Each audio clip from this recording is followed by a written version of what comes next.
Bonjour à tous et à toutes et bienvenue sur ma chaîne La Brebis Galeuse, j'espère que vous allez tous et toutes bien.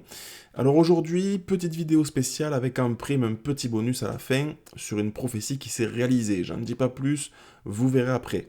Donc cette petite vidéo a pour but de vous prévenir des futurs projets qui arrivent pour bientôt et aussi pour vous remercier pour votre soutien et remercier celles et ceux qui ont mis la main à la pâte parce que ça a porté ses fruits. Vous allez voir ce qui s'est passé, c'est vraiment un truc de fou. Bref, du coup, et oui, il y aura des nouvelles séries Netchrist prévues pour 2024, si Dieu veut, qui sont en cours de préparation. Alors, il y en a une sur les religions antéchrist, donc le Vatican et son catholicisme romain, qui sera en 2 épisodes, et dont un qui sera disponible en version non censurée sur Odyssée, que je vous mettrai en lien en description, bien sûr. Et ensuite, il y aura aussi un épisode sur l'islam. Ensuite, il y aura une nouvelle série sur les rappeurs français en 2 voire 3 épisodes. Alors, je reviens sur le rap puisque grâce à Dieu, là, j'ai mis le doigt sur quelque chose de très grave qui ne fait que confirmer la première série sur les rappeurs. Et en plus, j'ai trouvé une vieille interview pépite dans laquelle les patrons de la radio Werewolf nous expliquent explicitement ce que je tentais de vous démontrer il y a 3 ans en arrière sur les loups antéchrist. Donc c'est parfait puisque ça va permettre à un certain public d'ouvrir les yeux sur une triste réalité qui a l'air de sortir tout droit d'un film de science-fiction, puisque là on va quand même parler de loup-garou. Donc voilà, même moi ça me fait bizarre de parler de ça dans un cadre plutôt sérieux. Bref, bien évidemment, ces séries ont pour but de vous montrer leur projet complètement antéchrist, pour à la fin vous montrer qui est le Christ et pourquoi, et vous montrer aussi pourquoi c'est lui qui est l'ennemi numéro un. Alors ensuite, il y aura peut-être, et je dis bien peut-être, un dernier épisode sur la série sur Dieudo, qui a plutôt fait parler, mais qui a été fatal pour moi, car depuis cette série, on m'a piraté mon Facebook, donc pour info, c'est plus moi derrière ce compte Facebook, et j'ai été très vite striké sur TikTok, ce qui est quand même assez étrange, puisque normalement, quelqu'un qui critique Dieudonné, on le laisse parler, sauf que là, vu que je démontrais qu'en fait, il faisait peut-être partie de l'opposition contrôlée et qu'il était peut-être un frère maçonnique à l'œuvre pour le grand architecte, alors là, c'est plus la même, il ne faut pas laisser diffuser de telles suppositions sur une plateforme publique. Alors au final, les premiers épisodes ont explosé sur TikTok, sauf que ça m'a coûté d'être shadow badging, ce qui veut dire que de 15 à 50 000 vues par vidéo, je suis passé à 300 vues, donc vous aurez compris que ça m'a bien bloqué, mais c'est pas grave puisque dans tout ça, beaucoup auront ouvert les yeux, et c'est ce qui compte le plus finalement. Et à ma grande surprise d'ailleurs, ceux qui ont réagi finalement sur cette série, ce sont les maçons qui ont fait un article sur moi sur leur site internet pour dire que j'étais un jeune illuminé qui racontait n'importe quoi. Bon, pourquoi pas, c'est leur avis. En tout cas, le message est passé et c'est ça le plus important. Et du coup, le dernier épisode est plutôt assez dangereux pour moi-même déjà, puisque les révélations qu'il renferme sont inquiétantes, puisqu'il démontre que Dieudonné aurait peut-être servi, grâce à ses spectacles, à créer d'une part de l'antisémitisme pour faire peur à cette communauté, afin qu'ils se sentent en insécurité en France, pour qu'ils aillent en courant dans leur pays d'origine. Et ça aurait aussi permis, grâce à ces spectacles, de fixer les limites de la liberté d'expression sur tous les changements de société pour qu'on ne puisse plus rien dire à propos des nouvelles mouvances. Vous aurez compris de quoi je veux parler. Et sans parler aussi de tous les propos et les pièges complètement antéchrist à travers ces vidéos et ces spectacles. Bref, je réfléchis, je pèse le pour et le contre, et on verra par la suite si je sors ce dernier épisode. Ensuite, je vous disais qu'il s'était passé un truc de fou qu'il fallait que je vous raconte. En décembre dernier, j'ai sorti une mini-série sous forme de zapping que j'avais mis en lien parce que je ne pouvais pas mettre ça sur YouTube directement, sinon il m'aurait bloqué. C'était, et c'est toujours d'ailleurs, dans la description, sous cette vidéo qui dénonce le côté obscur de Skyrock. Pour ceux qui n'ont pas vu, allez voir, c'est dingue. Alors, ce zapping avait pour but de dénoncer les réseaux de l'horreur, pour ne pas les citer. Et j'avais fait un live avec le youtubeur Freddy Cœur de Lion pour parler des réseaux et pour présenter cette série. Et en bonus, j'avais fait fuiter un reportage TF1 sur les prisons qui accueillent ces gens.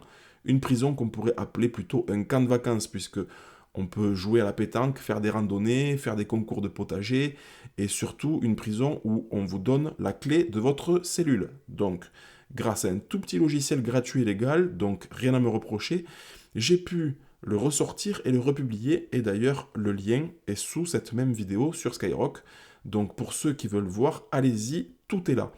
Et donc dans ce live, je propose aux auditeurs de télécharger cette vidéo et de la poster eux-mêmes avec leur chaîne ou leur compte. Car moi, j'étais censuré sur TikTok, sur YouTube, et j'avais plus de Facebook, donc très compliqué. Et puis les jours passent et je regarde TikTok et paf, je tombe sur quoi? Sur mon zapping, sur le TikTok de quelqu'un d'autre qui a fait le tour de TikTok, donc incroyable. Et en regardant les commentaires, je m'aperçois que les gens pensaient que c'était le travail de Karl Zero. Donc autant vous dire que mon ego était flatté parce que bon, je ne suis pas un professionnel. Alors en plus, d'un côté ça m'arrangeait qu'ils pensent ça parce que je ne cherche pas à être connu, ça m'intéresse absolument pas, donc c'était parfait pour moi. Et puis un soir, quelques jours après, je regarde la télé et je m'arrête sur TPMP. Alors je sais, bouh, il regarde TPMP, et oui, ça m'arrive de temps en temps. Et là, heureusement que je regardais d'ailleurs, parce que sur quoi je tombe? Sur le moment de l'émission dans lequel il montre que la vidéo de la prison a fait le buzz quand elle a été publiée sur Twitter par un internaute qui a fait 5 millions de vues en un temps record. Et comme par hasard, qui était invité pour en parler? Karl Zero. Voici l'émission qui en parle. Alors, je ne peux pas vous le montrer directement, sinon ils vont me bloquer pour droit d'auteur, mais allez jeter un œil, c'est incroyable. En tout cas, merci à celles et ceux qui ont reposté cette vidéo. Ça a porté ses fruits. Bref, alors sur le coup, je ne vous cache pas que j'étais partagé entre « Waouh, c'est trop génial, ça a porté ses fruits » et « Oulala, ça craint pour moi parce que là, je touche quand même un sujet très très sensible. » Donc, j'avoue que j'ai eu un peu peur sur le coup, mais je remercie le Seigneur pour avoir permis de mettre la lumière sur les ténèbres publiquement sur l'émission la plus regardée de France, donc magnifique, hein. Mais voilà pourquoi aussi j'ai un peu disparu des radars durant un moment, il fallait que je me fasse tout petit. Je pense que vous pouvez me comprendre. Et puis, il y avait aussi d'autres raisons qui font que j'ai plus autant de temps qu'avant pour faire des vidéos. Ce qui fait qu'en parallèle, en attendant que les grosses séries soient terminées, je fais des petites vidéos en format TikTok de quelques minutes que je vous propose de télécharger et de republier vous-même. Alors, celle-ci, c'est sur la prophétie de Marc chapitre 13 qui s'est réalisée, que je vous parlais en début de vidéo. Donc, elle permettra à ceux qui dorment de se réveiller et de se tourner vers Dieu avant que Jésus revienne et qu'il ne soit trop tard. Donc, si vous avez à cœur de mettre la main à la pâte dans cette aventure et de partager cette vidéo, allez-y car il en va de l'éternité de votre prochain.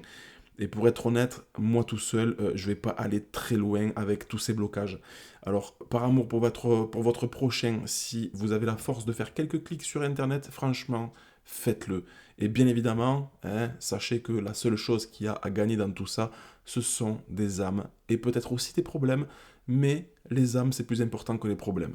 Allez, je vous laisse sur cette petite vidéo à faire tourner. Bon visionnage et à bientôt pour une nouvelle vidéo. Soyez bénis au nom de Jésus-Christ. Bisous. Nous sommes en guerre. Nous sommes en guerre. Nous sommes en guerre. Nous sommes en guerre. Nous sommes en guerre. Oui. Nous sommes en guerre. Nous sommes en guerre. Pas une simple opération, pas de simple combat, mais en guerre.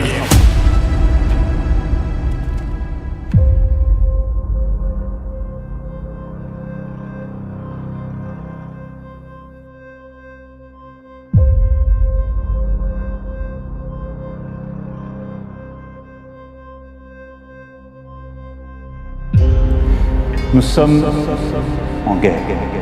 En guerre sanitaire, certes. Nous ne luttons ni contre une armée, ni contre une autre nation. Mais l'ennemi est là, invisible, insaisissable, qui progresse. Nous sommes en guerre. Nous sommes en guerre.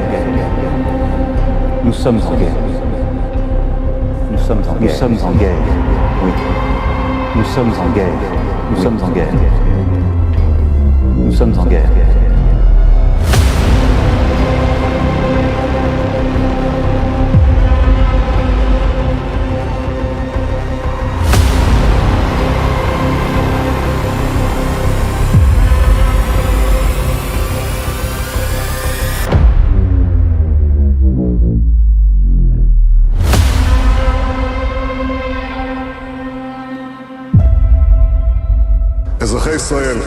Nous sommes en guerre. Pas une simple opération, pas de simple combat, mais en guerre. Nous sommes en guerre depuis le début de la matinée. J'ai convoqué les chefs de la sécurité, j'ai donné l'ordre de nettoyer les villages des terroristes qui s'y sont infiltrés. C'est ce qui est en train de se passer.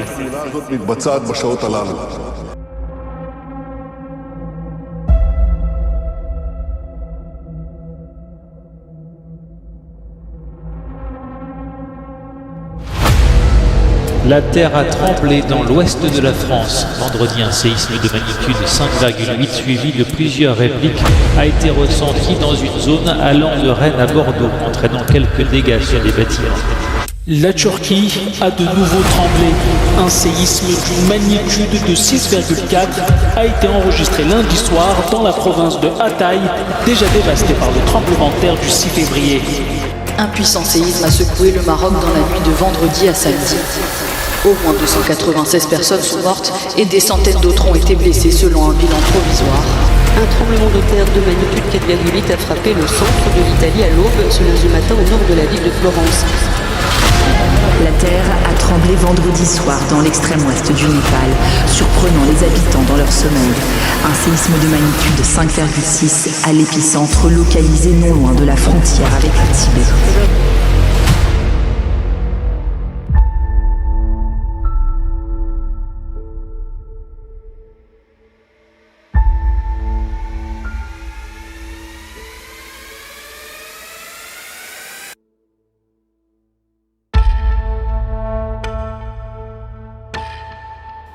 Je crois que notre génération doit savoir que